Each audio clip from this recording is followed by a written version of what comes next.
Orestes Lucero, publicitario, comunicador, conductor, columnista de radio y televisión. Bienvenido, Orestes. Un gusto, Jorge, de estar acá. ¿Orestes con S al final? Con ese final, es griego. ¿Sí? Orestes con ese final porque el origen es griego. Y significa habitante de la montaña. Sí. Tiene... Eso da la pauta que he estudiado para entrevistarte a vos. Pero perfecto. Sí, es un nombre griego que me puso mi padre. Simboliza la resistencia inquebrantable de la montaña. Pero vos no naciste en zona de montaña. No, yo nací en zona de llano, nací en la provincia del Chaco. En un pueblito, ya una ciudad que se llama Las Breñas, a 270 de la capital, así que bien interior del interior. Ajá, ¿y tu papá qué hacía? Era escribano. Clase media. Clase media tranquila. Media acomodada. Sí, éramos la clase alta del pueblo. ¿Y tu madre? Docente, toda la vida docente. Sí. ¿Y cómo recordás ese pueblo? ¿Había calles de tierra, imagino? Cuando en mi infancia eran calles de tierra. En mi adolescencia ya se pavimentó. Allá por el 76, 77, 78. Ahí se pavimentó la ciudad, el pueblo, y creció. Cuando los más veteranos hemos recorrido esos pueblos del interior, esas calles de tierra, teníamos la imagen de la bendición de la lluvia. Claro. Pero que además podía tornar intransitables las calles de tierra. Claro, era intransitable, pero también te trae el recuerdo del olor a tierra mojada, que te queda para toda la vida. Porque zona árida, cuando llovía, que era una bendición, el olor a tierra mojada era un olor muy agradable. Era un olor muy agradable, porque significaba la renovación del campo, de las plantas.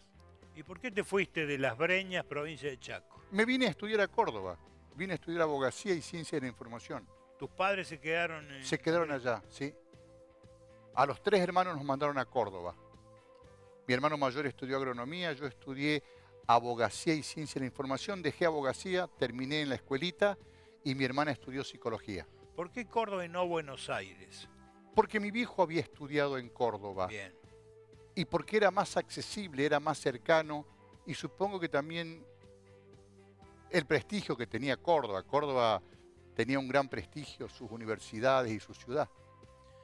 Ciencias de la comunicación y abogacía. Hice hasta tercer año y dejé abogacía, porque me copó ciencia de la información. Y apenas empecé a estudiar, entré a trabajar en agencia de publicidad. Ahora, qué raro esa carrera, Ciencias de la Comunicación, y mirá en qué terreno me estoy metiendo, en un terreno escabroso. ¿Para qué los preparan en Ciencias de la Comunicación? ¿Para ser periodista, para ser publicista, para ser relacionista pública, para ser comunicadores, para ser qué? ¿Qué salen ahí? Ahí nombraste, para hacer algunas de esas profesiones, porque el programa de estudio de 5 años y de casi 30 materias era bastante bueno. Tenías desde economía argentina, pasando semiología, periodismo 1, 2, 3, 4, tenías sistemas culturales, tenías derecho federal. Creo que te formaban para ser periodistas, podrías hacer. También es una base, vos sabés que para mí la carrera universitaria es una base sólida de conocimientos, que nunca tenés que dejar de estudiar para perfeccionarte. Yo salí de ahí y entré en publicidad y me enfoqué en publicidad, hice cursos, viajé, leí y me especialicé en comunicación publicitaria. Otros lo habrán hecho en periodismo, otros lo habrán hecho en relaciones públicas y consiguieron trabajo y inclusive de mi generación hay muchos compañeros trabajando en medios, en empresas. O sea que mal con políticos. Con políticos, con mucho, sí, en consultoría. No fue una mala formación, fue una buena formación, creo yo. Aunque dicen, y me incluyo entre los que dicen, que a esa carrera le faltó ejercicio práctico. Le faltaba, no sé ahora, en aquel momento le faltaba, pero te la rebuscabas para hacer los prácticos, ¿me entendés? la cámara de un amigo, un estudio de grabación que por ahí pagabas unos pesos, por ahí te prestaban. Pero fue muy criticada, pero creo que cumplió su objetivo. Al menos a mí me satisfizo y a mí me dio la base de todo lo que fue mi vida después. Orestes, ¿tu primer amor fue en ciencia de la información? No, no, mi primer amor fue a los 14 años. Una mujer mayor que tenía 30 años.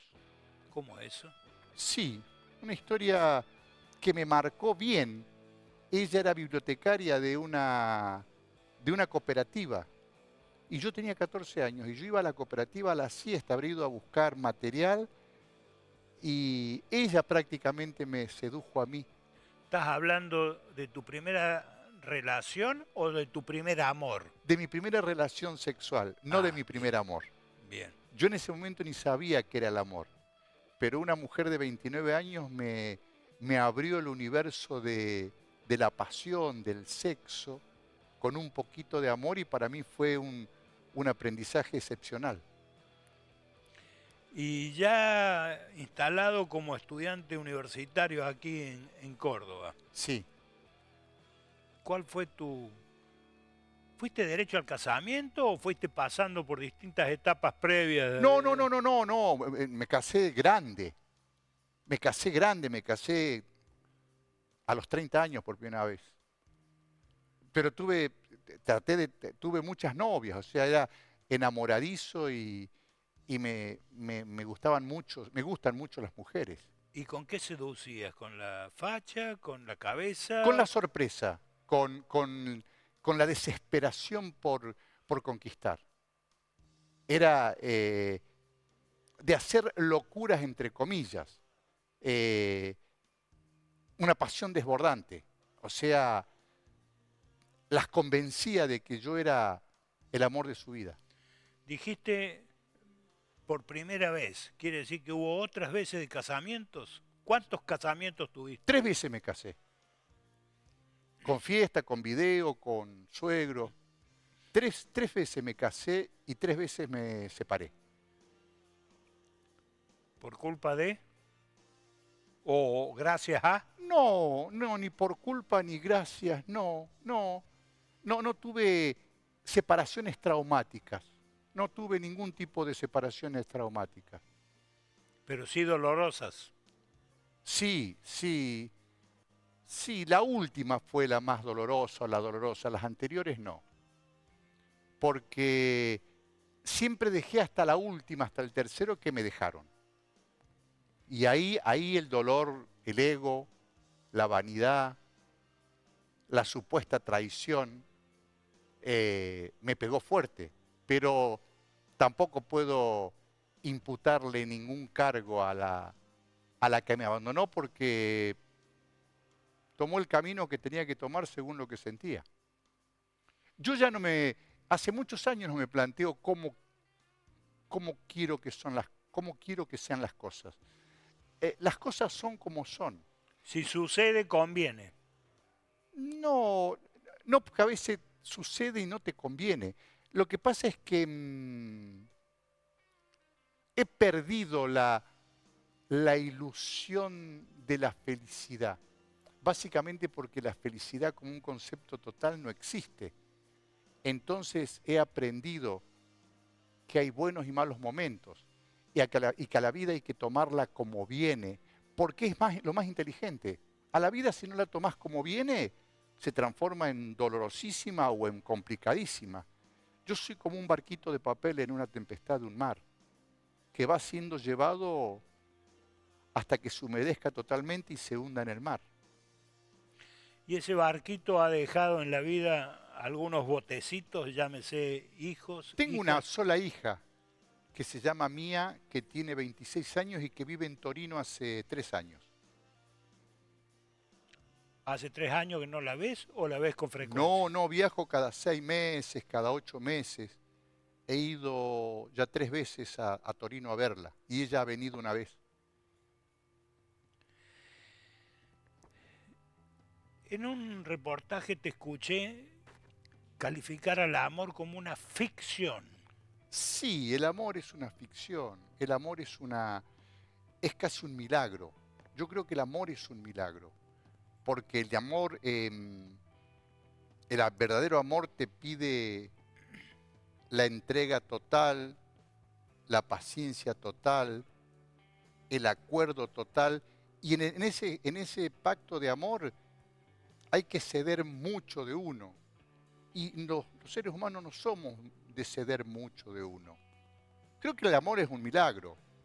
Coincidir con alguien y bilateralmente sentir lo mismo es casi milagroso.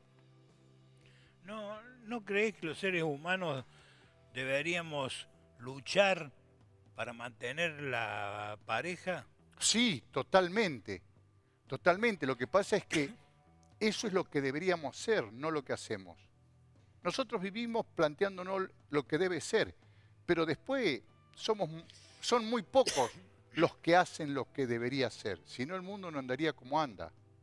Se mezcla la pasión, la atracción, la inconsciencia, lo momentáneo, lo impulsivo, y eso se lleva por delante cualquier marco de estabilidad. A esta entrevista, porque te recibí en la puerta, pero no me fijé. ¿Viniste en moto? No, vine en auto. Ajá. ¿Y cómo es tu historia con la moto? Y la moto es una pasión que cancelé. ¿Por la edad? No, por miedo a la inseguridad. Por miedo a la inseguridad. Yo he cambiado mucho mi estilo de vida en los últimos 3 o 4 o 5 años por condicionantes externos. Por miedo a la inseguridad. Realmente una cosa increíble. Pararte en una moto, en un semáforo, al atardecer en algún lugar de Córdoba es peligroso. No te digo de noche.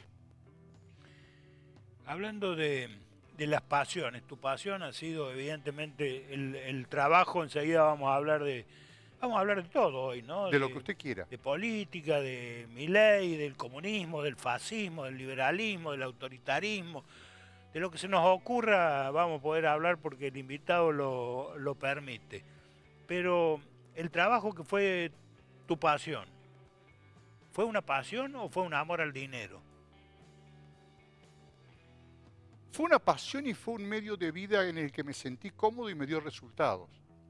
No, sí, fue una pasión la producción de publicidad, pero fue una pasión el sistema de medios, fue una pasión, sí, fue, no lo hice solo por guita, pero la guita era importante. Y además cuando te va bien con una pasión, lo haces bien. Y cuando lo haces bien automáticamente sube tu cotización de tu trabajo. Y entonces está todo bien. Haces lo que más te gusta, lo que más te apasiona y encima lo cobras bien. Y en esa tarea profesional, ¿generaste enemigos? No tengo enemigos. No, yo no reconozco ningún enemigo. Puede ser que haya alguien que se considere enemigo mío, pero no hice,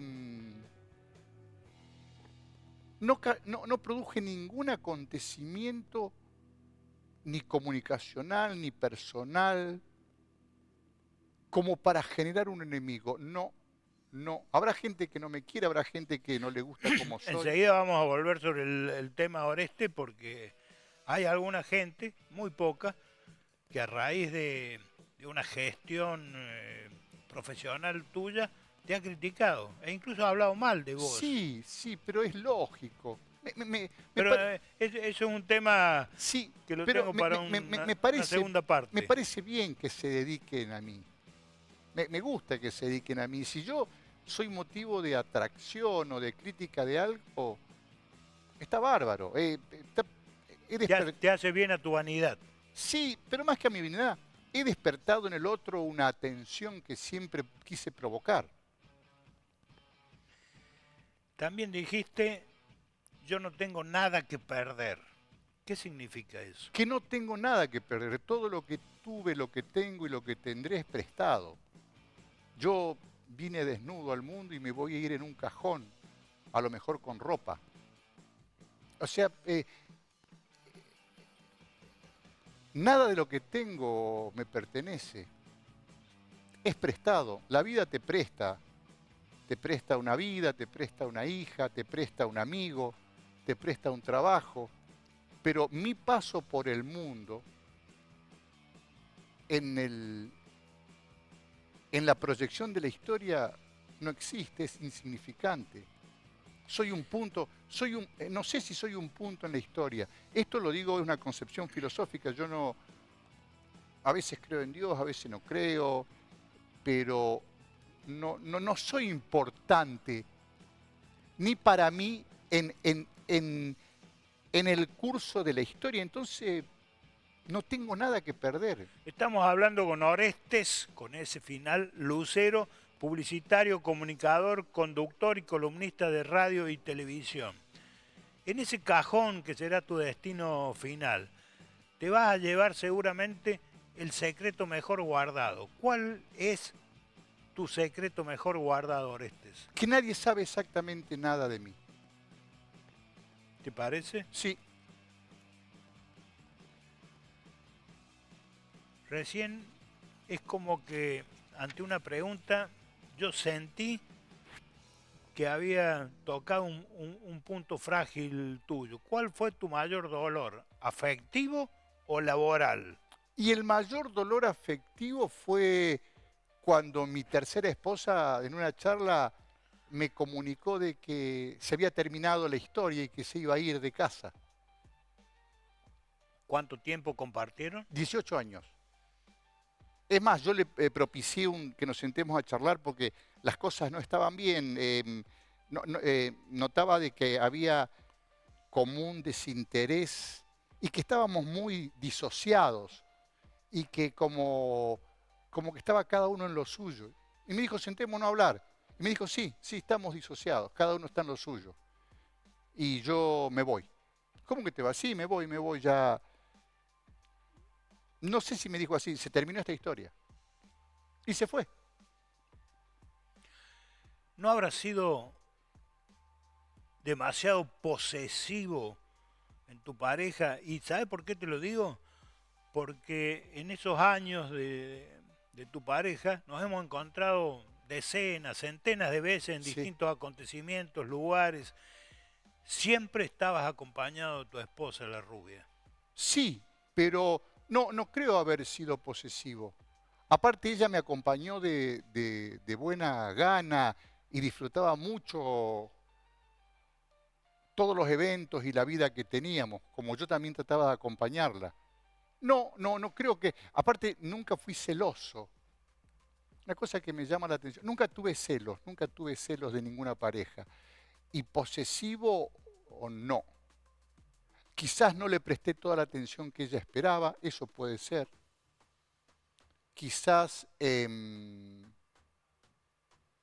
me absorbió profundamente mi trabajo, en el que trabajaba muchas horas por día, todos los días, inclusive los fines de semana, pero no me culpo, porque todo lo que pasó no hubo mala intención, fue el devenir de la vida que a lo mejor no lo supe manejar. Pero también nadie nace sabiendo cómo vivir la vida, cómo criar un hijo, cómo construir una relación sana o buena con su mujer. Yo no puedo imputarme lo que no supe. Y de hecho con el dolor pagué si tuve alguna culpa, pero tampoco soy una persona que se maneja con culpa. La culpa no sirve de nada. El trabajo. Vamos al trabajo, Orestes Lucero. Creo yo que tu proyección más importante ha sido como publicista. Sí. Tan es así que has sido ubicado en el podio de los publicistas de la República, no de Córdoba, de la República Argentina, con grandes campañas, con grandes creatividades. Yo no sé si por mi desconocimiento, pero yo te tengo ubicado como publicista, como el gran talento creativo. Sí. Y esto lo aclaro porque la publicidad tiene cuestiones de marketing, tienen cuestiones comerciales, tienen cuestiones de moda, tienen cuestiones éticas, pero el talento creativo es lo que finalmente termina configurando al gran publicista que ha sido Oreste Lucero. Sí, sí, me hago cargo. Fui el mejor durante muchos años. Trabajé tan intensamente, con tanta fuerza, con tanto volumen y con un don de poder pensar las cosas desde otro punto de vista, que fui muy buen creativo y gané muchísimos premios por mi creatividad. Sí, sí, está bien en que me enfoques porque fui todo eso. ¿Cómo empezaste la carrera en publicidad? Y estaba cursando ciencias de la información y mi papá venía a visitarnos y me dijo, le digo, tengo ganas de trabajar para ganarme unos mangos porque él nos bancaba. Entonces me dijo, pero tenés que trabajar en algo de lo que estás estudiando. Digo, tenés razón. Y ese domingo, ese fin de semana que él estaba, a la mañana me dio La Voz del Interior. Y me dice, buscá, porque ahí debe haber avisos pidiendo alguien para... ¿Qué antigüedad? Sí, y abrí el diario y estaba un aviso de la agencia Tema del Daddy Casado. Sí, señor. Que pedía un redactor. Y a la mañana siguiente fui y me presenté.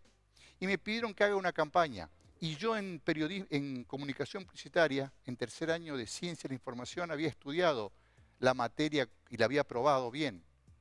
Entonces agarré el libro de Vilorú y armé una campaña publicitaria. Con argumento, con fundamento, con piezas. Era una campaña, me acuerdo, para ladrillo cerámico Palmar. Me dieron el brief, me dieron la información. Y a los 2 días, el miércoles, fui y presenté 7, 8 hojas escritas a máquina en una Lexicon 80, la campaña. Y ahí a los 2 días me avisaron que había sido elegido. Y empecé a trabajar como redactor en Tema. Con el Daddy Casado. Con el Daddy Casado. Que también era de los maestros de la publicidad. Sí, de la publicidad. Y ahí no paré hasta hoy. Y pasaron 35 años. Después fundé una empresa, después fundé otra empresa. La empresa se llamaba Broker. No, Tema. La del Daddy Casado era Tema, pero Tema. La tuya. Yo fundé Brokers. Brokers. ¿Por qué Brokers? Oh, esta es una historia increíble. La conozco, pero quiero que la contes. Sí. Yo viajaba mucho a Buenos Aires por clientes. Por Siemens, por Velmo, por Turbocam, que eran empresas anunciantes de Tema. Entonces viajaba a hablar con los fabricantes, con el cliente. Y cada vez que iba tomaba un taxi por el Bajo.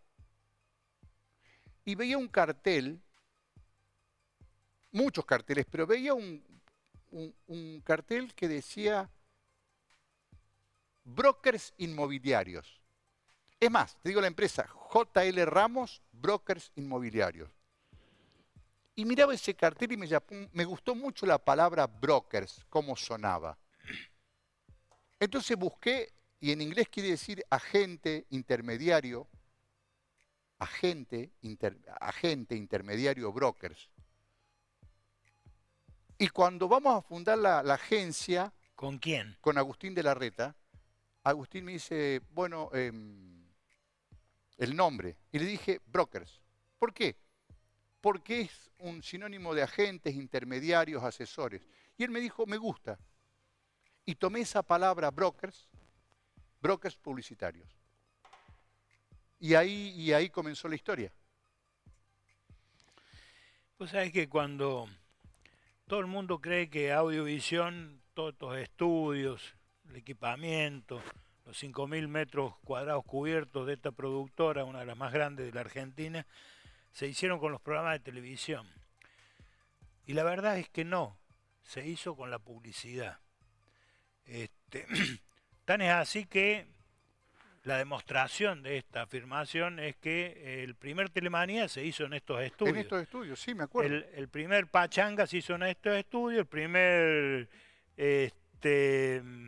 Pan y Manteca se hizo en estos estudios. Quiere decir que los estudios existían antes de los programas. De los programas. Y entonces, como yo no era experto en publicidad, pero sí venía del periodismo, tuve claro que la generación de los recursos para una productora debía ser la publicidad. Y así empezamos, no como ustedes, que eran los publicistas del centro de la ciudad, sino nosotros en Alto Alberdi como pandilleros de barrio. Pero leí un libro, que era en esa época como el libro UPA, de David Ogilvy, un publicista norteamericano. Antes de comenzar el libro tenía un prefacio que decía: nadie en su sano juicio viaja en tercera pudiendo hacerlo en En primera. primera, ¿sí? ¿Así fue tu historia como publicista? No tan así porque podía haber, debí, o podía haberme ido a Buenos Aires en algún momento porque ya estaban dadas las condiciones y tenía posibilidades de ir, porque Buenos Aires era viajar en primera, en publicidad, en cuanto a presupuestos, ¿me entendés? Y no me fui, me quedé en Córdoba. No fue un error, fue una decisión. Fue una decisión por calidad de vida, por confort, por vida, por... Sí, porque en ese momento no tomé la decisión de irme. Porque también ir a Buenos Aires era ir a los grandes presupuestos, a ganar mucha más guita, a lo mejor hacer una guita para hacer una diferencia y quedarte tranquilo para siempre, si te hubiese ido bien. También a lo mejor estaba muy cómodo en mi pecera cordobesa, pero es una decisión que no tomé y es así. No sé si está bien o está mal, no la tomé. Bueno, recordame los clientes o las campañas importantes Y de las brokers. campañas Municipalidad de Córdoba para los vecinos, desde el logo hasta toda la comunicación de Martí, Provencred, Esipsa, Capitalinas, Chexa, Belmo, Simmons, Valle Escondido. No, no, es el Comercio del Norte, Compañía de Seguros, Cáritas. No, no, son tantos. Centro Industrial Volkswagen, Mendoza Plaza Shopping. ¿Por dónde empezás la creatividad? Vos sos un creativo intelectual. ¿Por dónde Oreste Lucero recomienda o recuerda que se empieza la creatividad de una campaña? Primero veo a quién voy a ir, a qué segmento de públicos voy a ir. Lo primero es a quién me voy a dirigir. Ay, ay, ay, me la dejas servir. ¿Un publicista trabaja para el público o trabaja para el cliente? Trabaja para el cliente de mi cliente. Trabajo para el público, porque yo voy con mensajes de información, de persuasión, de oferta, de ofrecimiento. Tengo que pensar en el que compra, no en el que paga la publicidad. Porque si no, no soy efectivo. Si hago la publicidad que le gusta al anunciante, estoy en el horno. Y apenas el anunciante no tenga resultados, me pega una patada. O sea, es una cuestión de sobrevivencia. No podés joder. No podés joder. Si vos no tenés resultados en comunicación publicitaria, te vas. No servís. Tienen que tener medido, y hoy se mide todo, el resultado de tu pieza de comunicación o de tu estrategia. En algún momento seguramente vamos a llegar en esta conversación, Orestes, a hablar de las campañas comunicacionales del presidente Milei. Pero, ¿hay alguna ética en la campaña publicitaria o eso no existe? Esa palabra no existe. No, para mí, Existe, vos recién mencionaste que existe el resultado. sí, no, para mí nunca me planteé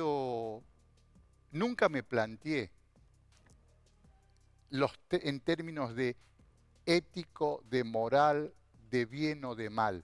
Pero no es porque sea poco ético, inmoral o malo, simplemente porque tengo una formación y tengo un pensamiento que nunca me llevarían de plano a hacer algo inmoral, poco ético.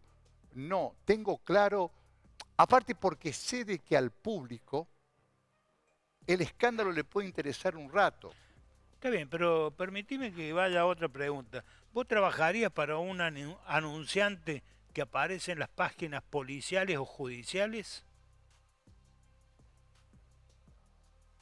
Muchos de los empresarios de Córdoba aparecen finalmente en esas páginas. Sí, sí, es más, trabajaría en el reposicionamiento de la imagen de un empresario que estuvo detenido por evasión impositiva.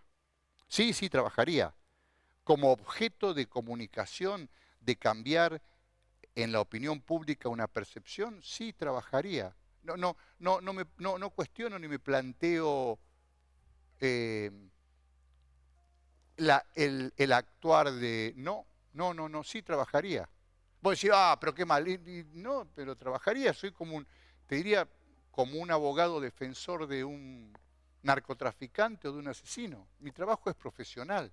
¿Tu trabajo es saber poco de todo o qué?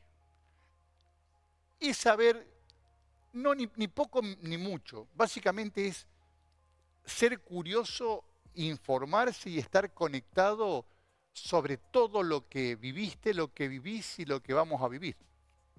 ¿Me entendés? Sos una persona que, en mi caso, soy muy curioso y leo mucho y escucho mucho podcast y veo televisión, pero muchas horas de mi vida estoy conectado con la información dura y con la información blanda. Así que naturalmente tengo visiones, tengo opiniones, tengo pensamientos y opiniones sobre tantas cosas que... ¿Qué hay en tu casa? Porque un talento creativo, intelectual como Oreste Lucero seguramente lo rodean determinadas cosas, elementos. ¿Qué hay? Libros, cosas. ¿Coleccionás algo? Coleccionaba un montón de cosas y dejé de coleccionar. Y regalé. Y no me queda... Coleccionaba CD, coleccionaba autitos en escala 1:24, coleccionaba fichas de casinos de todo el mundo, coleccionaba relojes, pero me quedaron 4 o 5 relojes, ningún autito, ninguna ficha, casi ningún CD. Y mi casa es muy minimalista, me gusta tener muy pocos muebles. Es ¿Dónde, más, me molestan mucho los muebles. dónde estás viviendo? En Villa Cabrera. Pero me molestan mucho. Sí, yo soy muy minimalista. Mi vida, mi comida, mi vida es muy minimalista. Eh, Oreste, vamos a hablar, porque en la presentación dijimos publicista. Hemos hablado con el Oreste publicista, pero también conductor, comunicador, columnista de radio y televisión. En Córdoba hay canales de televisión que tienen mucho rating y mucho dinero, Sí, pero poca historia sí, cordobesa. sí. No hay canales que tengan una identidad cordobesa, que el cordobés diga, este es el canal de Córdoba, este es el canal que tiene historia de Córdoba. Si yo tuviera que responder esta pregunta, te diría que el canal con historia en Córdoba es Canal 10. Claro, yo te iba a decir Radio Universidad, pero lamentablemente desapareció. Desapareció con el prestigio y con la trayectoria que tenía. Por cuestiones, bueno, por cuestiones de mercado, de producción, pero no, y Canal 12 no. Yo no le atribuyo ser parte de la historia de Córdoba. Me parece que la historia de Canal 12 es sin duda el canal de la audiencia, es el canal del dinero, pero en definitiva, en alguna época yo lo criticaba a Canal 12 porque era una repetidora y ahora lo critico porque es una sucursal. Y una sucursal nunca puede hacer historia en una sociedad. Tiene que estar la casa matriz. Sí, el canal, coincido, el canal cordobés era el... Pero más que el canal, la radio era Radio Universidad, la histórica, ¿no? La radio, la referencia de los 60, de los 70, de los 80. Este, ¿Vos criticás a tus colegas periodistas? No, no, no, nunca critiqué, jamás critiqué ni a mis colegas publicitarios, ni a mis colegas periodistas. Ya te voy a contar por qué. Y critico, creo que no critico a nadie, porque muchas veces en mi actividad vos tenías todo el derecho a criticar determinada cosa, sin saber los condicionantes, las limitaciones y los contextos que me llevaron a mí a hacer tal cosa. Justamente por eso opino lo contrario, Oreste. Creo que es necesario criticarnos, no solo porque es ético, sino porque es necesario. Perdón, pero yo acepto totalmente tu crítica. Lo que pasa es que tu crítica no me afecta porque yo conozco el proceso, aún teniendo razón vos, de esto y el margen que tuve para hacerlo. Yo hice muchos avisos, spot de radio, avisos de televisión, avisos de gráfica, que generaban ruido, que molestaban, que la gente criticaba. Hice uno IPH donde terminaba el spot con un chico que se llevaba un chumbo a la cabeza y detonaba y se apagaba la pantalla, para IPH, Instituto Privado de Hemoterapia. Y fue muy Mario Pereira y la gente, lo tuvimos que tener 10 días en el aire y lo bajamos porque se quejaba la gente de que era muy violento. Y yo entiendo, y tiene razón la gente que decía eso.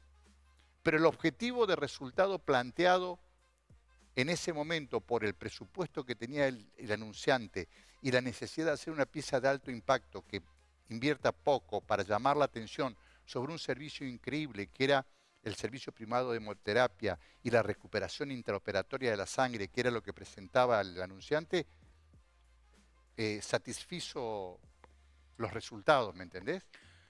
Sí, de todos modos. Pero yo acepto la crítica, tenés razón, está mal, está mal. Estamos claros, Oreste, seguramente que la crítica es para advertir a los receptores de la información y no para hacer una crítica a la competencia. Exacto, pero ahí caemos en una trampa tremenda. Cada vez que yo hice una pieza publicitaria que generaba reacción y crítica, se multiplicaba la gente que quería verla. ¿Me entendés? Sí, claro. Que era el plus de la publicidad. El aviso en sí mismo, la repercusión, los comentarios, las críticas, ampliaba totalmente el espectro de lo que buscaban o iban a ver y a los fines publicitarios era efectivo. Hablando de periodismo, ¿desapareció el diario de papel y las revistas de papel? Sí, prácticamente sí. Vos ves la triste imagen de los kioscos de Córdoba. Creo haber escuchado por canillitas que estuvieron en este programa que La Voz del Interior un día domingo reparte 2000 ejemplares. No sé si tampoco, pero naturalmente... No sé el número, Jorge, sí, pero naturalmente... tampoco me consta, es una información que, sí, vertieron públicamente sí, pero representantes de los canillitas. Se murió el hábito de la lectura también. Más allá de que lo digital reemplazó la ansiedad informativa y hoy agarrás el teléfono y ves Colapinto 13º en Mónaco, listo, ya está. Sí, además ni los bares ni las confiterías ya te ofrecen el periódico como y bueno, porque la gente no lee, nadie lee mucho. O sea, nadie lee mucho. No hay lectura profunda. No, ni semi profunda. Todo frívolo. Todo titular. Titular imagen, titular imagen. Titular imagen, ¿eso estamos hablando de frivolidad, como acabo de decir, o puede haber contenido? En un título. Yo te diría que es es la civilización líquida, que es todo efímero, todo muy rápido, todo pasa volando. Una noticia dura 12 horas, ya no 24. Es todo muy, es todo muy, es todo muy distinto. Porque yo tampoco quiero plantearlo en términos de bueno o malo. Es todo muy distinto. El cambio, no tenemos conciencia del cambio de civilización que se ha producido. No podemos darnos cuenta. Es más, todos nosotros somos cronistas de cosas que ya pasaron. En tecnología ya lo que vamos viendo es algo desarrollado hace 3 años.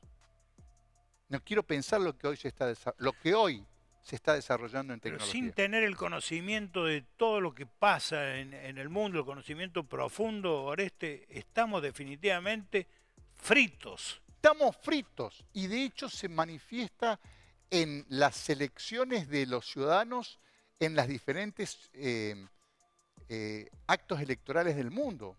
Por eso está Trump. ¿Por qué está Trump?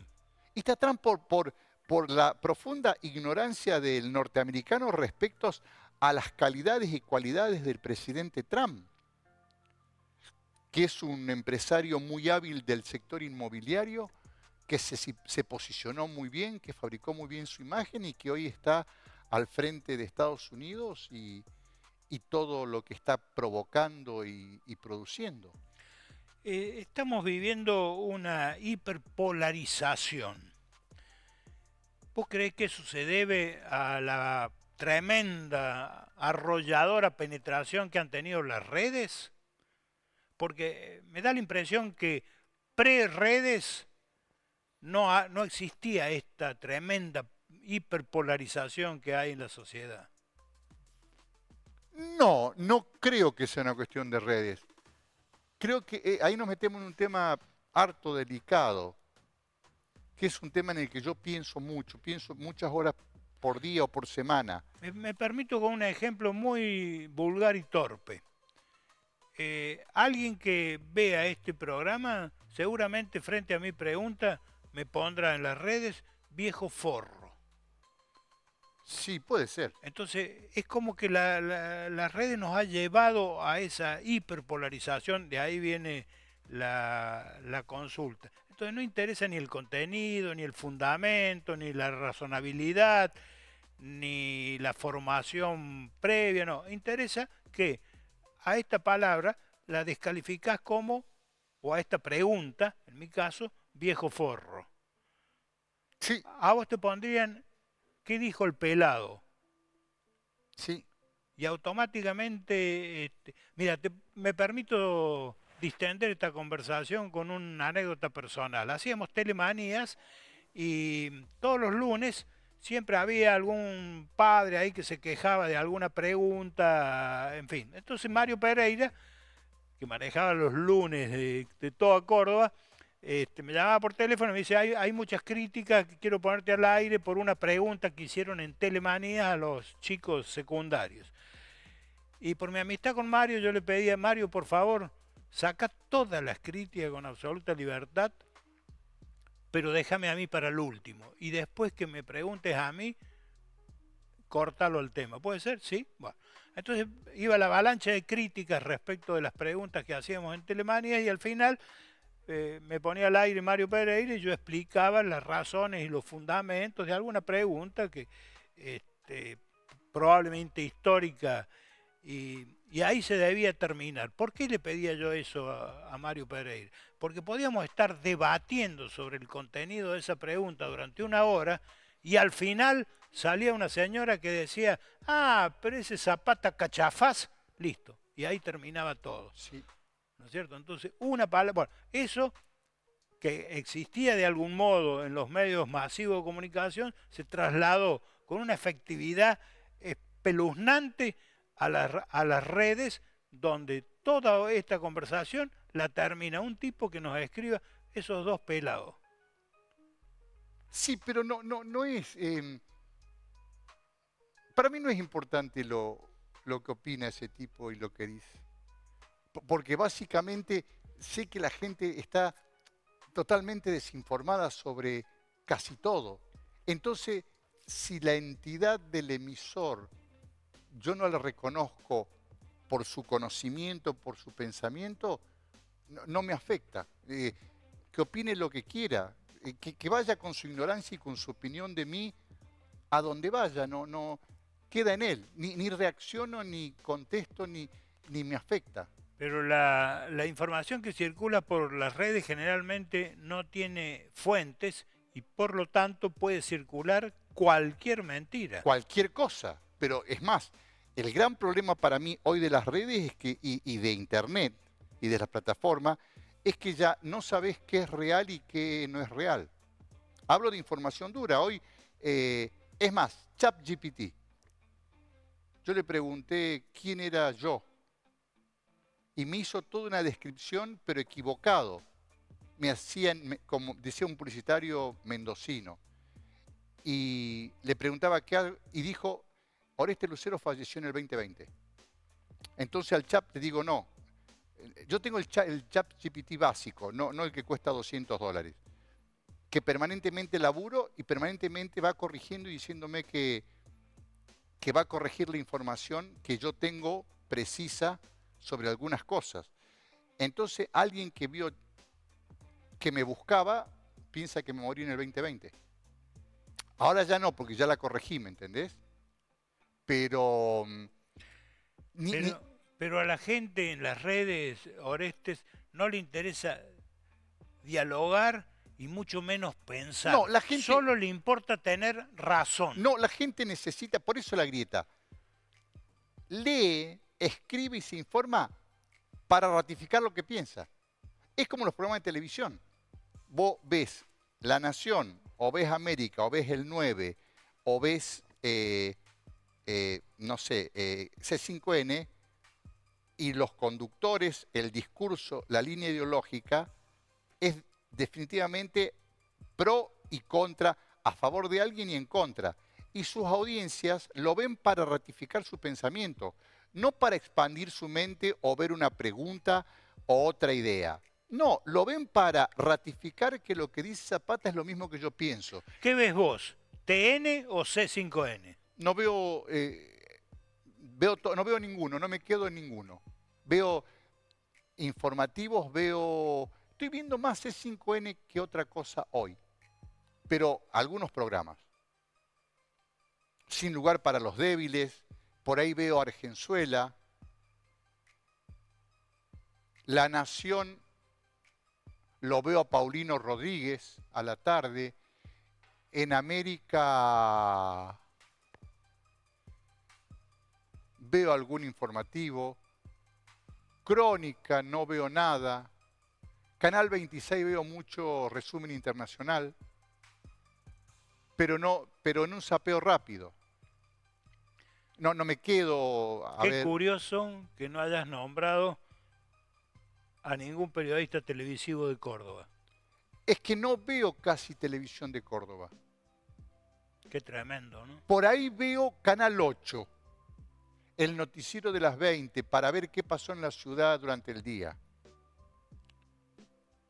Pero también no estoy mucho, o sea, es un sapeo, es mientras como, mientras llego, mientras me preparo un mate, es muy rápido.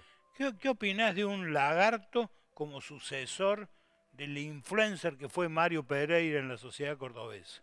Y opino de que está haciendo, para él y para los niveles de audiencia, está haciendo bien las cosas porque los cordobeses lo ratifican hace 20 años. Lo ratifican, o sea, tiene... En la oficina que entras, ahora salimos y nos vamos a Córdoba, a la ciudad, al centro, en todas partes está la pantalla de él. Sí. Y antes en cualquier vehículo, en un taxi... Estaba Mario Pereira. Estaba Mario Pereira, pero ¿no tenés la sensación de que no se lo ha extrañado a Mario Pereira? Lo que pasa es que todo pasa, Jorge. El liderazgo y el poder de Mario durante 20 años fue muy fuerte.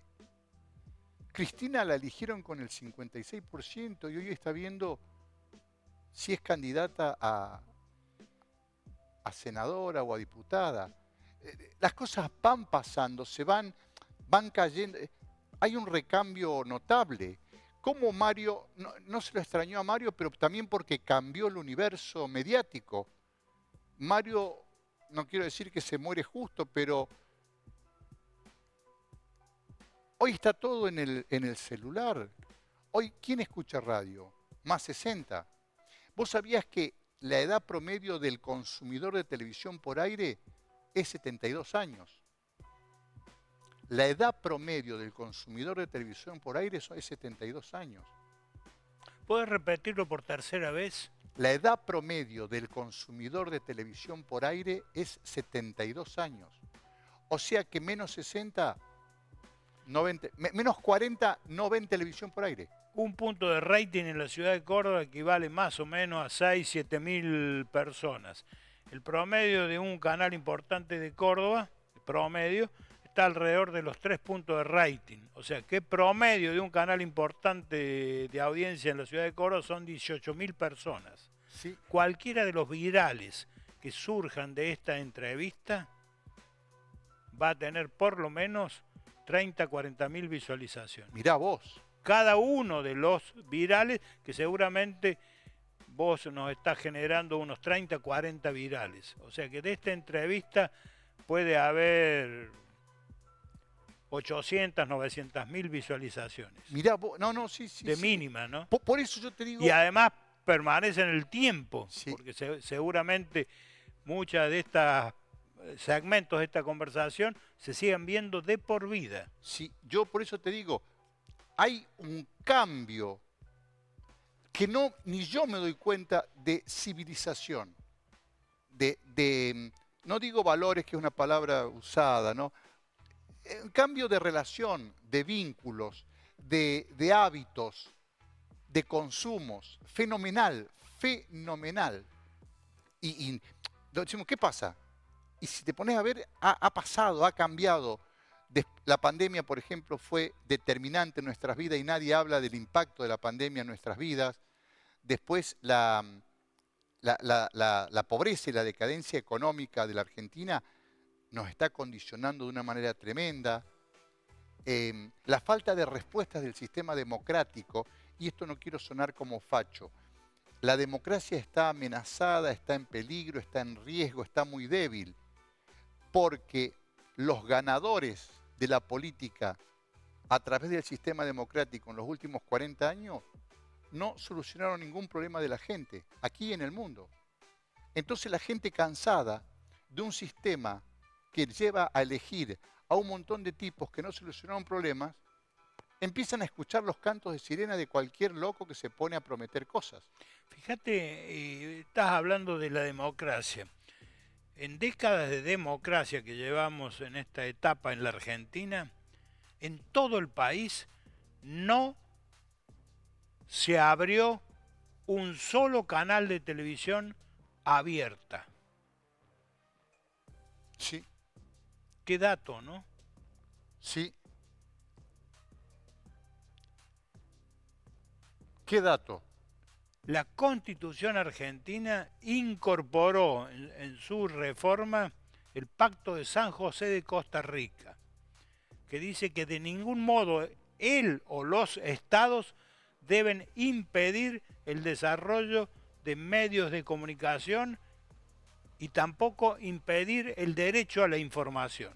Que no se hayan creado en toda la etapa democrática de la Argentina ningún canal abierto de televisión ha sido la mejor forma que han tenido los gobiernos para impedir el derecho a la información de los ciudadanos. Ejemplo, ¿por qué en Córdoba tenemos 3 canales, que además los 3 son ilegales? Porque ninguno ha sido concursado. Los canales, según la ley de radiodifusión, al ser concursados y quien obtiene la franquicia o la concesión en definitiva, porque el aire es del pueblo, no es del canal. El canal tiene una concesión. El máximo que podía existir eran 18 años. Todos los canales de Córdoba ya van por 60. Obviamente deberían haberse cerrado y concursados. Pero además, no solo que pasó eso, sino que además no se abrió un solo canal de televisión abierto en toda la República Argentina, lo cual significa que la democracia ha sido la mayor censora del derecho a la información de los ciudadanos. Qué bárbaro, no, qué bárbaro. Sí. Déjame que te saque el tema, porque enseguida viene el capítulo político y que me estoy reservando porque... Lo que vos digas, Jorge. ¿Ingresarías o te postularías para entrar a la casa de Gran Hermano? No me veo. No, para nada. No me veo ahí. No, sí, no me veo. La verdad que no. Che, pero yo me acuerdo de un programa de televisión que te veía siempre, que era casi un Gran Hermano. ¿Cuál? Era un programa que hacías vos con Max de Lupi. Era como la izquierda y la derecha, supuestamente. Sí, el progresismo y el liberalismo, supuestamente. Sí. ¿Esa fue la idea? No. Sino que en ese programa... ¿Cómo que no? Fue uno de un lado y otro del otro. Sí, Esa pero, fue la idea. No ideológico, por él está más comprometido ideológicamente que yo. Yo soy un tipo que no me puedo definir ideológicamente, porque me gustan aspectos de diferentes ideas. No tengo una matriz política, nunca me pude definir. Algunos me dicen liberal, otros me dicen peronista, por ahí, radical nunca, pero no tengo una matriz política, me gustan diferentes cosas, diferentes ideas de diferentes... Cuando estás conduciendo un programa de televisión, ¿tenés limitaciones, tenés censura, tenés autocensura, tenés miedo? ¿Qué tenés? No, me preocupa muchísimo ser cordial, respetuoso y gentil con el entrevistado.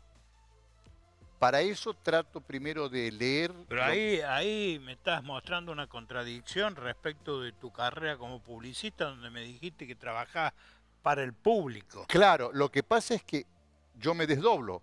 Una cosa es mi rol de publicitario, otra cosa es mi rol de entrevistador televisivo y otra cosa es de conductor de radio que hago todas las noches un programa musical en Radio Suquía. Los tres son tres personas diferentes, desdoblados según el público y según el formato y según el acuerdo del producto que hago. Vos sabés que a muchos periodistas de la televisión de Córdoba se los conoce más porque alguien los calificó de ensobrados que por su credibilidad. Sí. Pero yo no tengo pruebas de... Sí. Se dicen muchas cosas. El punto es que jodido imputar actitudes que uno no tiene manera de probar, que es uno de los grandes temas de la corrupción. La corrupción bien hecha es incomprobable, porque de hecho hay mentes corruptas que cometen hechos corruptos y lo analizan de una manera o lo preparan para que vos no puedas probarlo. ¿Me entendés? ¿Sabés cuál es uno de los programas de mayor audiencia de uno de los canales más importantes de Latinoamérica, que es Canal 13? No. El Zorro. El Zorro. Que va a cumplir 100 años de antigüedad. Y pasa lo mismo con El Chavo. Lo mismo. Y pasa lo mismo que Casados con Hijos. Lo mismo. Que la gente ve aventuras o ve ficción en vez de ver otra cosa. Sí, lo sé. Es increíble. Son fenómenos. O te demuestran una falta de contenidos atractivos para los públicos. Pues sabés que cuando uno entra a sondear y a buscar a Orestes Lucero por las redes, encuentra una perlita de distinción en tu carrera. El haber sido director de Radio Nacional. Pero junto a esa perlita de distinción y de prestigio aparecen las críticas. Las críticas por un hecho que incluso hasta podemos llegar a coincidir. Contanos cómo fue el hecho. Y yo venía en el auto y escuché que le estaban haciendo una nota a la madre de John Esguala en un viernes de veda electoral.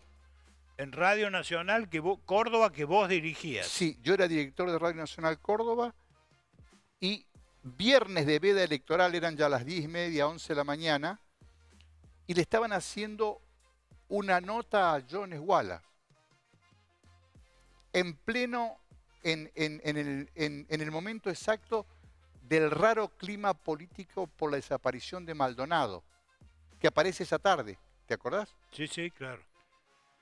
Entonces yo paro el auto y llamo que quiero hablar con la conductora al aire.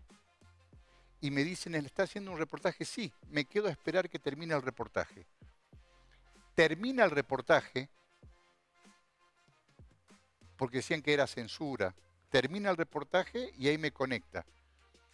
Y le digo a la conductora que ha cometido un error, porque en veda electoral primero, está haciendo un reportaje que tiene un fuerte contenido político por Jones Wallace y por la situación de Maldonado. Que la dirección no está de acuerdo con ese contenido. Y que como director quiero aclarar que ese contenido no responde a la política que fija el director de Radio Nacional de contenidos, que es justamente no tener una línea. O sea, no tener una línea, no ser pro-kirchnerista, anti-kirchnerista, pro-macrista, anti-macrista. Estamos hablando de gestión presidencial de Mauricio Macri. Bueno, terminó ahí, la conductora demostró sorpresa, dijo que estaba bien y punto. Y eso se generó un escándalo tremendo donde en las redes pusieron que yo había censurado, que era un facho, que esto... No, lo único que marqué fue algo que no debía hacerse precisamente en ese día. Si el viernes anterior o el próximo viernes le hacía una nota a Jones Wallace, estaba todo bien. Pero ese viernes a la mañana preeleccionario no estaba bien. Porque era una manera de inducir la victimización de una persona que había desaparecido. Sí, pero de todos modos, ¿dónde está la censura? No. Que yo haya salido al aire directamente para establecer el criterio de la dirección de la radio, y después están todos los haters, están todos los que te pegan. La periodista fue cesanteada, despedida, castigada. No, sigue estando. No. Yo nunca eché a nadie. Nunca despedí a nadie. En Radio Nacional, nunca. Y tampoco en otro lugar, no. Pero le cambiaste el nombre al auditorio de Radio Nacional. Sí, porque esa era otra. No, se llamaba Centro Cultural y no era un centro cultural. No era nada más que el auditorio que habían puesto ese nombre, pero no había ni legal, ni documentalmente, ni presupuestariamente ningún elemento para llamarlo centro cultural, porque no existía el centro cultural. Simplemente le cambiaron el nombre. Y tenía el nombre de una locutora, también pasaron por la historia. El centro cultural, el auditorio tiene el nombre de una ex locutora fallecida de Radio Nacional.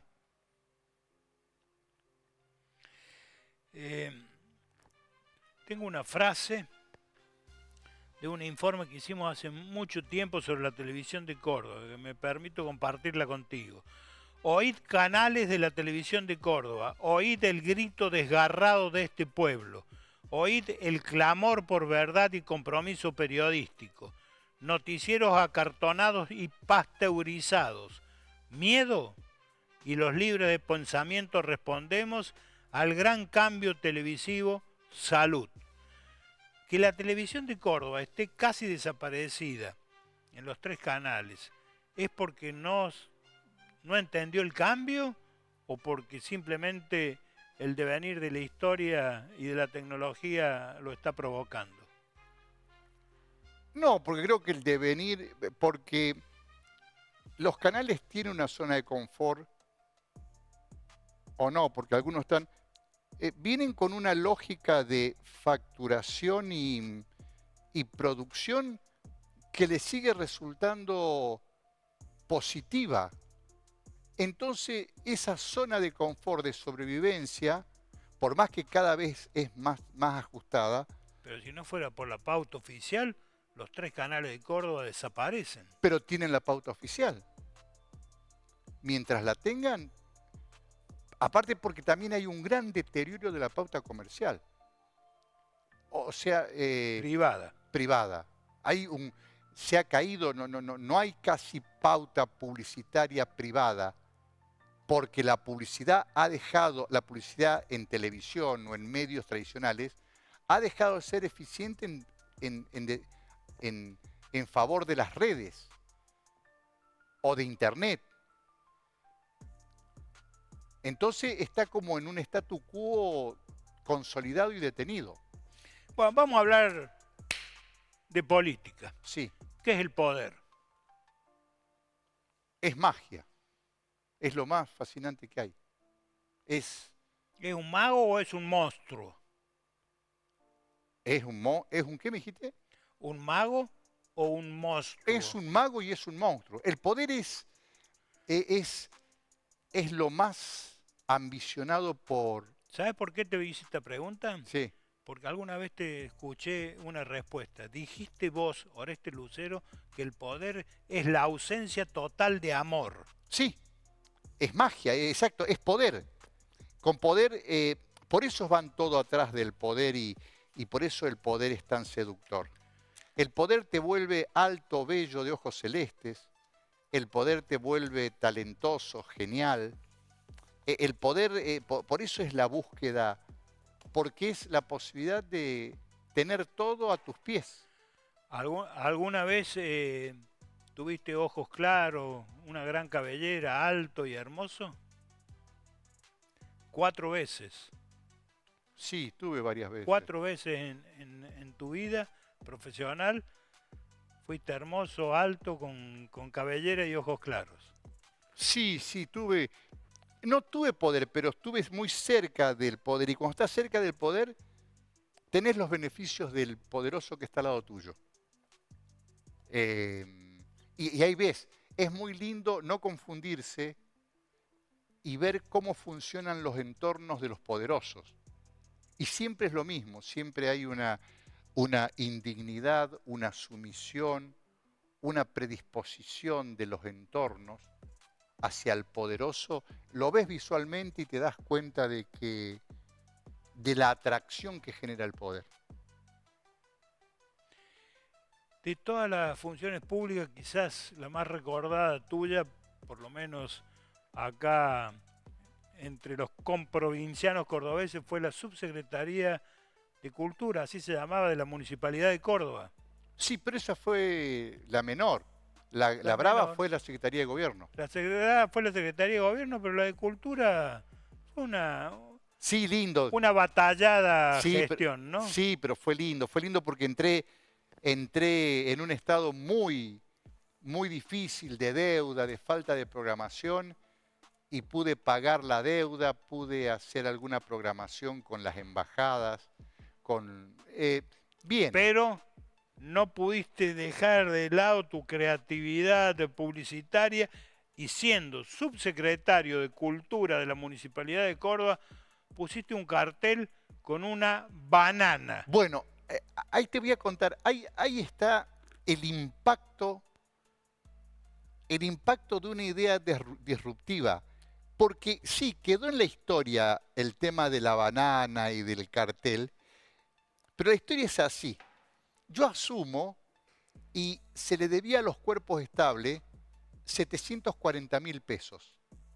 De esa época. De esa época, pero era guita. Entonces yo hablo con el secretario de Gobierno, que era Agrelo, y le digo, hay que pagarles. Y me dice, bueno, una gran pelea, me dice, bueno, comprometete a pagarle 74.000 pesos por mes, durante 10 meses. Una deuda histórica, era mucha guita. Hablo con toda la gente de la cultura, no me creyeron nada, le digo que debía empezar a pagar 74.000 pesos por mes durante 10 meses. Puteaban, manifestaciones, todo. A los 30 días los llaman y les pagan 74.000 pesos. Bajó el nivel de tensión. A los 60 días los llaman y le pagan la segunda cuota. Y desaparece el nivel de tensión. Y empezamos a convivir bien. Pero apenas empezamos a convivir bien, me empiezan a traer carpetas. Carpetas con propuestas.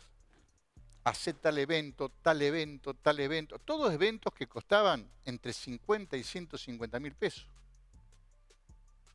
Entonces yo hago una reunión y les digo, déjenme terminar de pagar, quedar en cero y empiecen a programar para que dentro de 8 o 10 meses empecemos a programar con la plata. Otra vez quilombo. No entendía porque aparte no teníamos un mango. Para cultura, no teníamos un mango. Entonces le pido a un diseñador de la empresa mía, le digo, haceme una banana que diga Subsecretaría de Cultura. Y hago 2 banners y los cuelgo. Y preguntaban, ese es el logo, ¿por qué? Plata no. Nunca más hincharon las pelotas, no vinieron a... No, se terminaron los problemas. O sea, no era una banana, era un plátano. Era un plátano. ¿Tenés miedo de que vuelva el kirchnerismo? No. No. No. A lo único que le tengo miedo es a que le pase algo a mi hija. Es lo único que me da miedo. Y sabiendo que voy a tener que asumir lo que le pase. ¿Las Malvinas son argentinas? Mirá, hice una nota hace poco con Alejandra Conti, que escribió un libro donde ella describe muy bien las Malvinas. Y las Malvinas geográficamente son muy parecidas al sur argentino, a la Patagonia. Climáticamente son invivibles. El frío y el viento. He estado en las Malvinas. Si los Kelper no nos quieren nada. Yo me pregunto... Pero en alguna época lo querían menos a los ingleses. Claro, pero hicimos muchas macanas nosotros para que no nos quieran. Todas. Yo creo que por derecho, por sentido común, las Malvinas son argentinas. La ubicación, la plataforma continental, la cercanía, su Además, la historia, si fueron invadidas en su momento por los ingleses directamente. Bien, fueron sí, ocupadas militarmente. las Malvinas son argentinas. Pero también te digo que creo que no la vamos a recuperar nunca más. Porque con la geopolítica del mundo que se viene, con la base china del sur, con la base norteamericana que dicen que se va a instalar, con el movimiento que hay geopolítico y estratégico en el mundo, creo que los ingleses nunca van a soltar Malvinas. Disiento. Creo que vamos a recuperar. Es más, yo pienso que yo voy a ver el momento de que recuperemos las Malvinas. Hay un montón de otros temas, pero es un tema. Ojalá, Jorge, muy ojalá. puntual. Ojalá. La información que tengo hoy es que está todavía muy difícil y diplomáticamente. Mira, los Kelper, hay un dato interesante. Los Kelper, es decir, pre-guerra de las Malvinas, había un destacamento militar que en esa época eran entre 18 y 25 soldados marines que venían todos los años y renovaban el cuerpo militar, que era esa cantidad. ¿Sabe para qué esperaban los Kelpers que llegara la renovación de los soldados? Para casarse con los soldados. ¿Por qué? Porque de esa manera podían tener, al casarse una chica Kelpers de cualquier edad, casamientos casamientos efectivos pero simulados, de esa manera adquirían ciudadanía inglesa. No tenían eran Kelper, claro, ciudadanos de segunda y de tercera. Sí, ni sí. siquiera podían ir a Inglaterra. Sí. Por lo tanto, ratificando lo que dije, los Kelper no quieren saber nada con los argentinos, pero en algún momento no querían saber nada con los ingleses. Lamentablemente, el desastre de conducción que tuvo la dictadura argentina llevó a hacer lo único que no debía hacerse. Exacto. Para recuperar, lo único que no debía hacerse para recuperar la Malvinas era invadirla. Había 10.000 posibilidades, incluso hasta la presunta antipatía que los Kelper tenían con los ingleses, ¿no? Pero bueno, de todos modos, te metí en las Malvinas porque hay muchos que interpretan que que Milei, Bullrich, este gobierno, hay hechos concretos que demuestran que no defienden la soberanía argentina, que la palabra patria está muy lejana a su pensamiento, y vos, Oreste Lucero, has defendido el Pacto de Mayo que firmó Milei en Tucumán. ¿Seguís pensando lo mismo? Porque fue un pacto, el Pacto de Mayo que se firmó en Tucumán, fue un pacto hecho a espaldas del pueblo. Tan es así que yo preguntaría hoy, en este momento, absolutamente a cualquier argentino que me diga de qué se trató ese Pacto de Mayo. Nadie lo sabe. Entre otras cosas, por lo que acabo de decir, porque se firmó a espaldas del pueblo argentino, entre gallo y medianoche, cagándose de frío, con el gobernador Yarlora presente. Sí, yo creo de que los que gobiernan, que llegan por las urnas, tienen la legitimidad. Y creo que hay que dejarles al gobierno que sea los 4 años para los que fueron elegidos. Ese pacto me pareció interesante como una medida eminentemente política de consolidar la gobernabilidad a 4 o 5 meses de haber asumido Milei. Porque no me banco otro 2001. ¿Me entendés? Sí. No me banco otro 2001. Y vos me decís hay que cambiar el gobierno y hay que esperar en el sistema... No, yo no he dicho que hay que cambiar. No.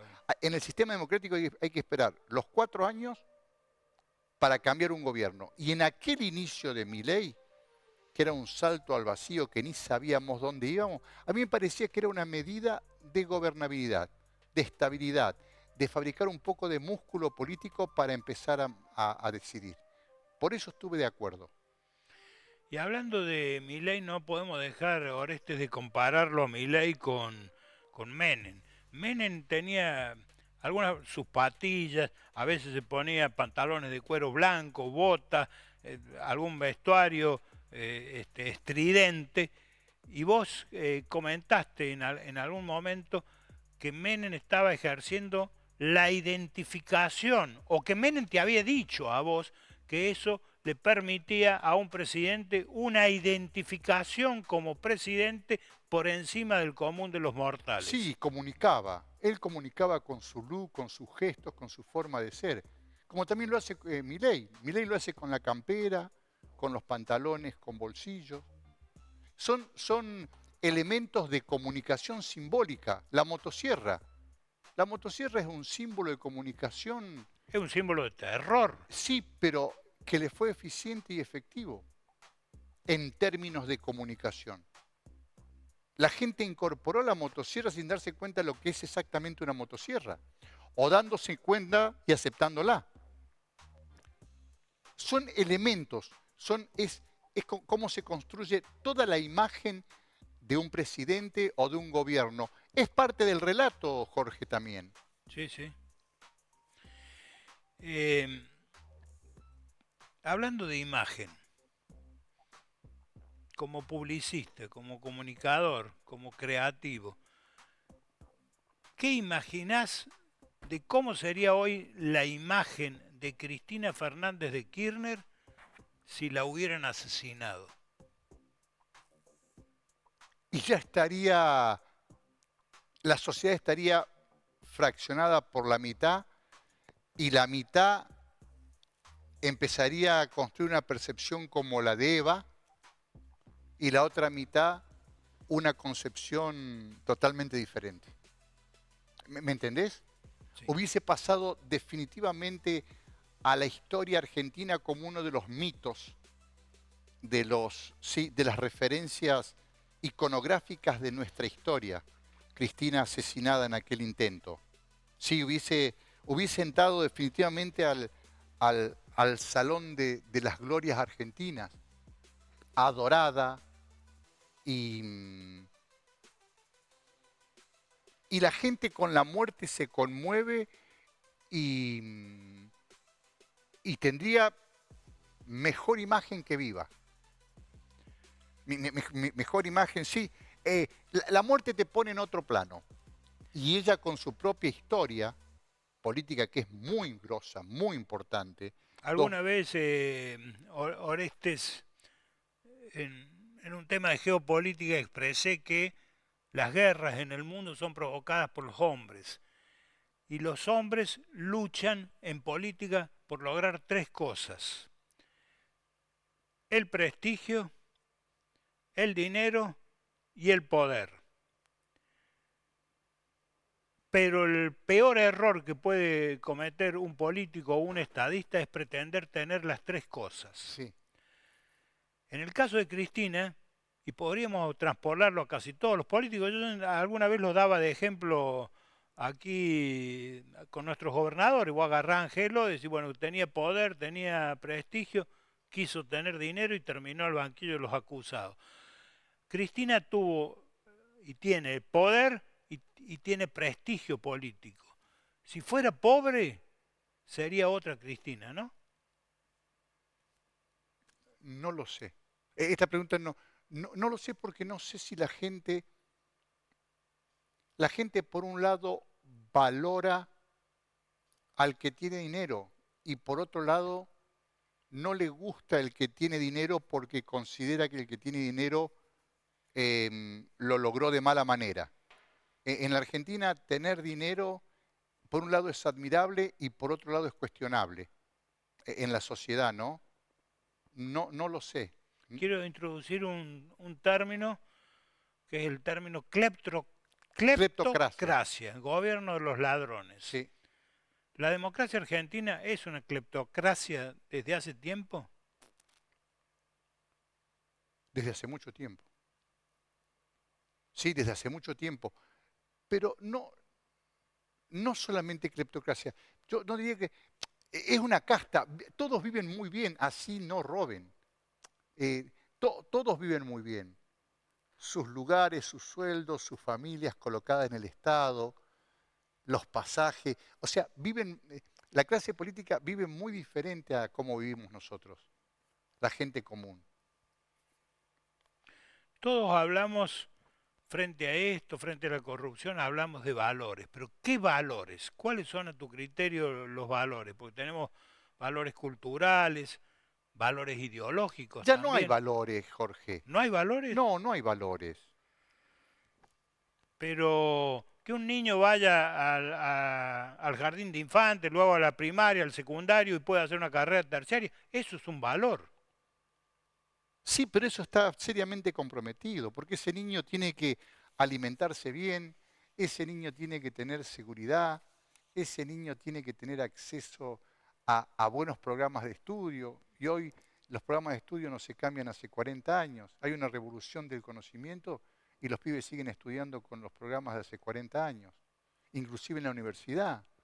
No hay renovación de contenidos. O sea que estamos educando chicos ¿para qué? Para ser esclavos. Seguimos cuestionando con Oreste Lucero a los valores. En materia política, un valor es la paz, otro valor es el respeto, la igualdad, la honestidad, la libertad, la dignidad. ¿Ves que no hay ningún valor en el ejercicio de la vida diaria? No hay valores. Pero no desde arriba, sino entre nosotros, cómo manejamos, cómo nos agredimos, cómo nos tratamos. Esto no quiero ser pesimista, simplemente estoy haciendo una descripción de cómo yo veo cómo estamos como sociedad. Estamos muy confundidos o cambiando todo un sistema de valores, porque esos valores no están en la sociedad. Y los valores ideológicos, por ejemplo, la discriminación, la desigualdad, Y también están sí, derruidos. sí, se discrimina, somos desiguales, nos tratan como desiguales. Me jode decir, me jode decir esto que digo. Lo que pasa es que trato de describir lo que yo concibo, lo que yo veo. Yo todo el día estoy moviéndome por la ciudad, por empresas, por lugares, y veo cómo vos entras hoy a una empresa y decir buenos días, no te contesta nadie. Entrás a un banco y decís buenas tardes y no te contestan, no saben saludar, no le enseñaron a saludar. Es, es ahí, en esos detalles ves cómo son las cosas. Te pone el semáforo en verde y ya sentís 3 bocinazos. De un idiota que te pasa y va a 20, no es una ambulancia. Estamos muy embrutecidos, estamos muy intolerantes, estamos muy todos contra todos. Para vos, Oreste Lucero, ¿quiénes son los zurdos de mierda? No yo sé quiénes son los zurdos, pero de mierda no. ¿Por qué voy a decir de mierda? Porque lo dice el presidente. Sí, pero lo dice el presidente. Yo, no. Es más, me parece vieja la calificación zurda. Me parece que está fuera de época. Hablar de izquierda a derecha me parece, me parece que atrasa, me parece que no. Es como hablar de la máquina de escribir Olivetti. Estamos hablando de cosas del pasado. Los peronistas durante años usaron la terminología gorilas. Sí, Parece ser que los creativos publicitarios del presidente Milei inventaron mandriles. inventaron mandriles. Sí, Pero pero también no ha penetrado tanto no, ese. pero son descalificaciones que no construyen a nada. Aparte, cada uno tiene derecho a ser zurdo, peronista, liberal, radical. Tenés todo tu derecho a pensar diferente que yo. O sea, vamos más atrás. ¿Cómo voy a calificar la manera de pensar que vos tenés? ¿Quién carajo soy yo para calificar tu manera de pensar? A lo sumo, en mi caso, trato de ver por qué pensás así, porque seguramente me aportás, expandís mi visión, mi cabeza. Los dogmas y los fanatismos no sirven para un carajo. El mileísmo es bastante parecido al peronismo en sus formas. ¿Coincidís? Sí. Eh, es populista, es verticalista. Si hay algo que es el mileísmo, es verticalista. ¿Autoritario? Se lo ha acusado el peronismo de autoritario toda la Sí, vida, de sí, no republicano. sí, Y a Milei lo mismo. sí, es autoritario también. Es más, le encanta ser así. El León llegó en un auto polarizado, con anteojos negros, con chaqueta de cuero negro, y se bajó del automóvil frente a una turba como si se tratara de una estrella de De rock. rock, sí. Ese personaje, ¿puede ser el presidente de la República? Es, es. No es que puede ser, es. Ojo, creo que él es un gran lector de contextos, ¿eh? Guarda, Jorge, cuando yo te digo que estamos ante un cambio de civilización, yo digo de civilización increíble, ese es el cambio. Eso que a vos te parece que no puede ser, es. Es increíble lo que está pasando. Las cosas que nos parecían que no pueden ser, que no deben ser, que no deberían ser, están siendo. Ese es el cambio que a mí me apasiona, me sorprende y lo observo y lo pienso todos los días. ¿Y te preocupa? No me preocupa. Ya pasé el estadio de preocupación. Estoy en el estadio de resignación.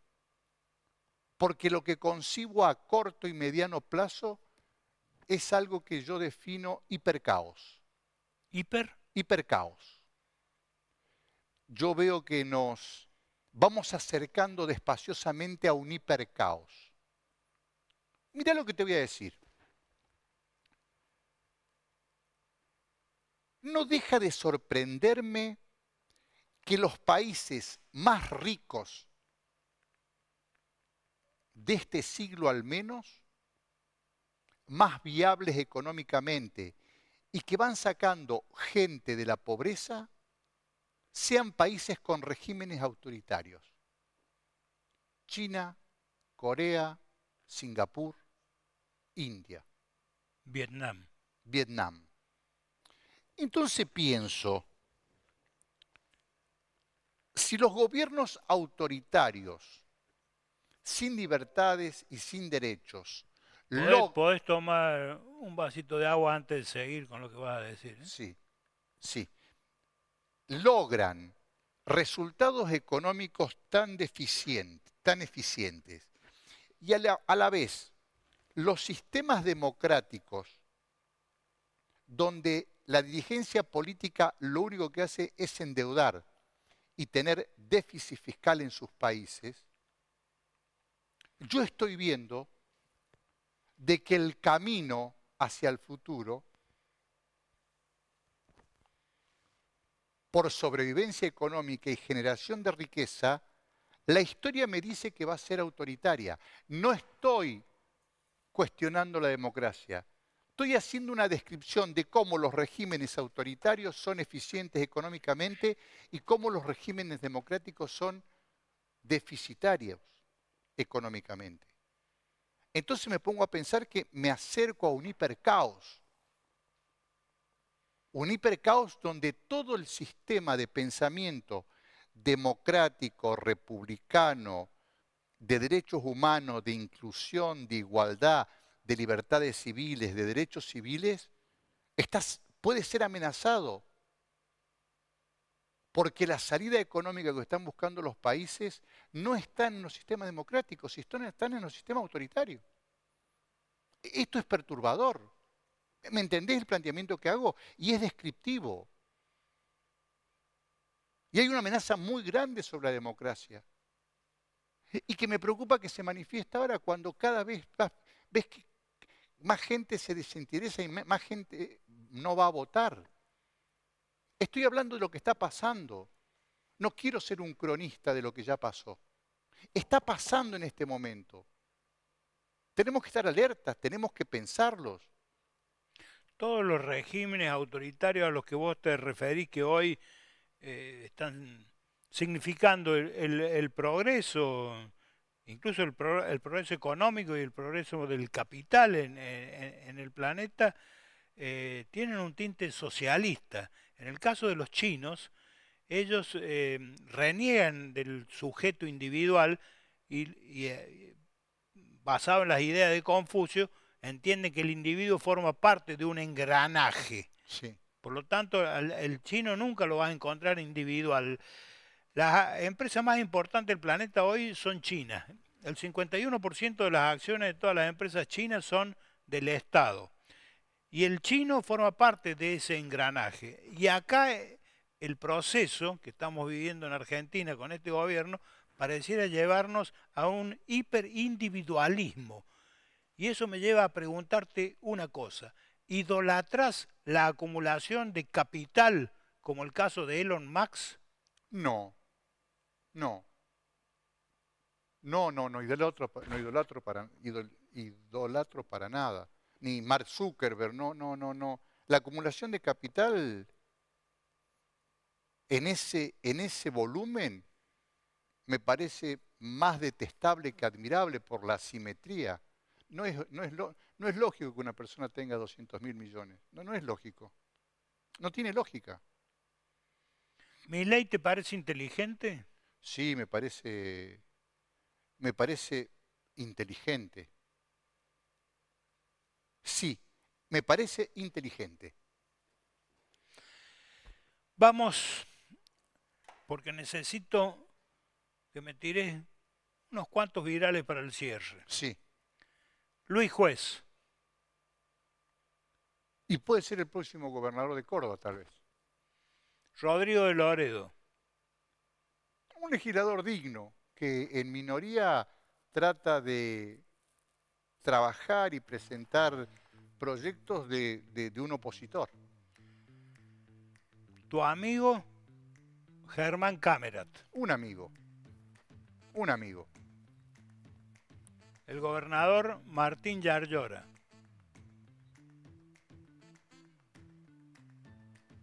Sé que es una persona muy trabajadora que está pensando en la reelección, porque de presentarse como opositor a Milei está oliendo que tenemos Milei para 8 años. Milei para 8 años. Sí, sí, sí. Sí, creo que en octubre le va a ir muy bien a Milei. Pero no porque Milei sea bueno, sino porque lo que tiene enfrente no mide. ¿Córdoba qué es? ¿Peronista, radical, libertaria? ¿Cómo la ves a la Córdoba hoy? Córdoba es básicamente conservadora. Sí, Córdoba es conservadora y Córdoba no es lo que le conviene a Córdoba. Pero más que conservadora, hoy Córdoba es anti-K. Sí, pero tiene un 10%, no puedes, es anti-izquierda, te diría, más que anti-K.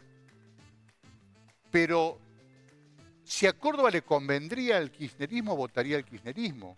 De hecho, le convino Macri y votó masivamente al PRO. Le convino Milei y lo votó a Milei. Creo que Córdoba va viendo qué le conviene independientemente. Perdón, tenemos 24, 25, 26 años del partido cordobés con el que Córdoba está conforme y lo ha ido votando y ratificando en las urnas.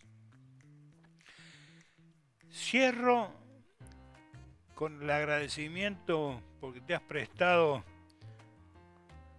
a que barramos todos tus pensamientos. Cierro con un término en inglés, woke, que significa despierto y que hace referencia a estar básicamente despierto frente a las injusticias, por lo menos en el concepto político global. ¿Vos sos woke? ¿Qué sos? No, yo soy una persona que trata de entender por qué pasa lo que pasa, a nivel personal, a nivel político, a nivel profesional. Y como la dinámica es tan cambiante, cada vez que encuentro una respuesta o un camino que me puede dar cierta tranquilidad para entender lo que estoy focalizando, de golpe cambia y tengo que seguir desaprendiendo. Más que en esta etapa de mi vida, más desaprendiendo que aprendiendo. Creo que el negocio hoy es desaprender muchas cosas que aprendiste para dar lugar a nuevos aprendizajes. Pero más que aprender, hay que desaprender muchas cosas, porque el cambio que se ha producido no lo podemos dimensionar. Oreste, llevamos 2 horas conversando. ¿Te puedo hacer una pregunta personal? Sí. ¿Por qué no nos hemos enfrentado en esta conversación? A pesar de que pensamos distinto. No, porque básicamente respetamos. Y en mi caso yo soy un gran absorbedor del otro. Vos cuando me preguntabas sobre la publicidad, ¿cómo hiciste publicidad? ¿Cómo comunicaste 30 años? Básicamente porque trato de absorber todo. Tu mirada, tu palabra, tu pensamiento, tus frases. Todo me nutre. O sea, en vez de calificarte y ponerte pelado zapata, si no te banco en tele... Viejo forro puede ser. Te escucho para aprender, porque muchas veces aprendés escuchando. Es más, aprendés mucho más escuchando que hablando. Stravinsky, el artista ruso, decía que el que le roba una idea a otro es un ladrón, pero el que le roba ideas a todos es un genio. Sí, así es. Es que es así. ¿Sos un genio? No, no soy un genio, para nada. No. No, me divierto mucho con mi propia cabeza. Pero no soy un genio. Soy un tipo que está muy conforme con la vida que hizo, estando muy lejos esa vida de la que esperaba ser. Fíjate lo que te digo. Estoy muy conforme con mi vida. Una vida que está muy lejos de lo que yo soñé, de lo que yo esperaba ser, o a lo mejor a donde yo suponía que tenía que llegar. Está todo bien, gracias a Dios. Orestes, me voy a levantar para estrecharte la mano y darte un abrazo y agradecerte por la generosidad que has tenido de esta Muchísimas gracias. conversación, de estas 2 horas inolvidables. Muchísimas gracias.